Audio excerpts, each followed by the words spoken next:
okay? And it is very, very, very, very hot. So you're not going, you have to remember it takes a little bit more patience in the summertime than it does in the spring. When in the spring, your hits are like this. They're back to back to back to back. Matter of fact, sometimes I can't even run 4 poles. Sometimes I can't even run 2 poles. I have to run one. So um, remember, you're catching quality fish, as you've heard me say in some of my previous videos. You're going to catch some, 9, 10 inches, 11 inches. But as the weather starts to get cooler, those big females are going to start coming up from the deep. They're going to be chasing shad. They're going to be chasing bait fish. So they're going to start coming up, and they're going to start their pattern of holding off of that brush pile, a lot of them between 6 and 10 feet, depending on your lake. Okay? That's when you guys, you'll be able to handle. Again, water temperature. If you, the last couple of episodes, our water temperature, if you notice, it's been going up, and then it's dropping back down. Then it's going back up. Then it's dropping back down. Remember, I compare fish to us. If the temperature keeps going from fall to summer, you don't know what to do. You're confused. Okay? You don't know where it's the inside, you don't know where it's the outside, you don't know where to put on coat, you don't know what you want to eat, you don't know if you want to drink hot coffee, you want to drink cold iced tea, because the water temperature the temperature is going up. So the water temperature is just the same for crappie. If the water temperature goes up, they don't know, it takes them a few days to get acclimated to it. If it goes down, the bites may get sporadic, they may go dormant for a while. So remember those patterns, and they do it, guys, year after year after year after year. One other thing I want to mention to you guys, you may find those crappie one year at a certain particular area, and then the next year they may be off 10, 15, 20 meters. Or they may be off 30, 40, 50 feet this way. Or they may be off altogether in another part of the lake, okay? So always remember that, guys, when you're fishing and when you're trying to catch crappie. Chasing bass is always the same thing. Generally, bass are the top predators in the lake. They're very aggressive. It's always easy to catch bass. So that's why you never really hear me talk too much about bass. Shell crackers, relatively the same way. You can catch those pretty much year round. But crappie, it's a stalking process. And I'm going to tell everybody out there at the crappie hole, if you chase crappie and you get bit by that crappie bug and you've had success catching crappie, it's going to always stay with you. You're going to always chase crappie. That's going to be your main thing. Not to even mention, crappie is the best freshwater eating fish out there. I've heard the argument between bluegill and crappie, but for me, and everybody's taste buds are different, crappie is the one that I choose. Coming up on some future shows, guys, as I mentioned, I'm going to have show you how to fillet them.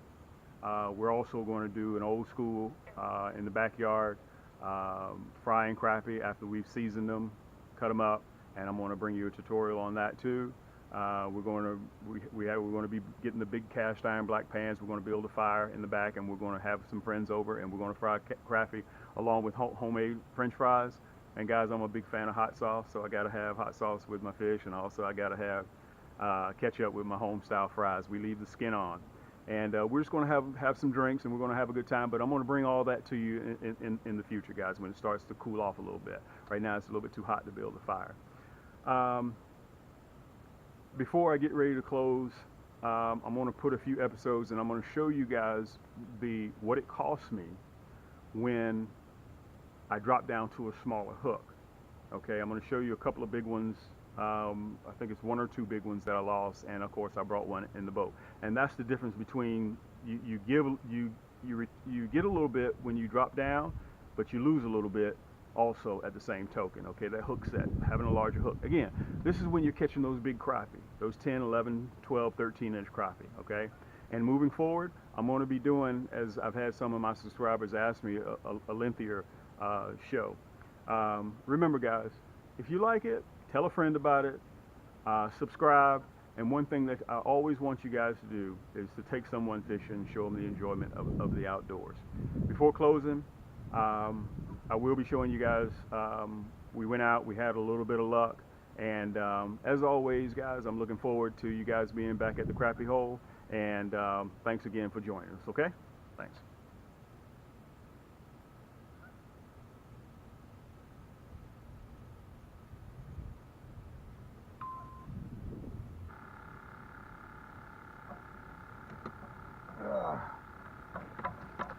There we go.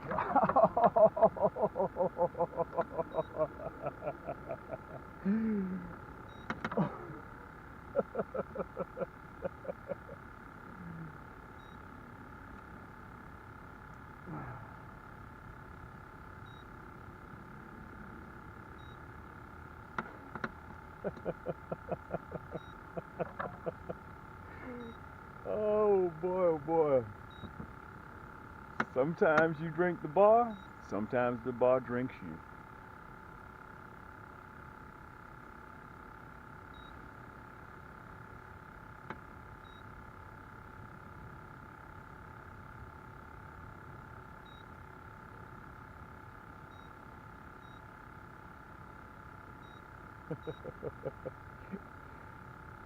Guys, let me tell you something.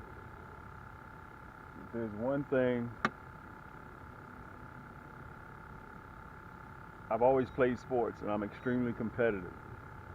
And even if I'm going to let the fish go, I want the fish to come in the boat first so I can touch him and then release him.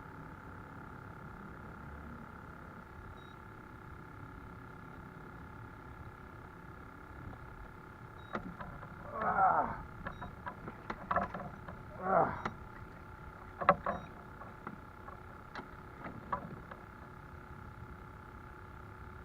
Guys, our fish are starting to get a little bit bigger. That's about 11 inches right here. You see it? Now, we were going to discuss this earlier, as I mentioned to you. This is a black crappie.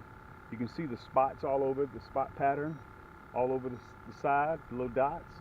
When you have a white crappie, the white crappie has distinctive line marks going down this way. The black crappie has spots all over it. In this lake, we predominantly, matter of fact, we have 100% black crappie. That is the difference between a black and a white crappie. You'll notice the pattern, the lines going this way on the white crappie, and black crappie, they have distinctive black marks all over them. So that's how you distinguish between the two. All right, very nice. That's about 11 inches, And this is where the meat comes from, right here, the backside, when you fillet. And I will be doing a video on filleting these bad boys, but fortunately for him, he's going to be going back, okay?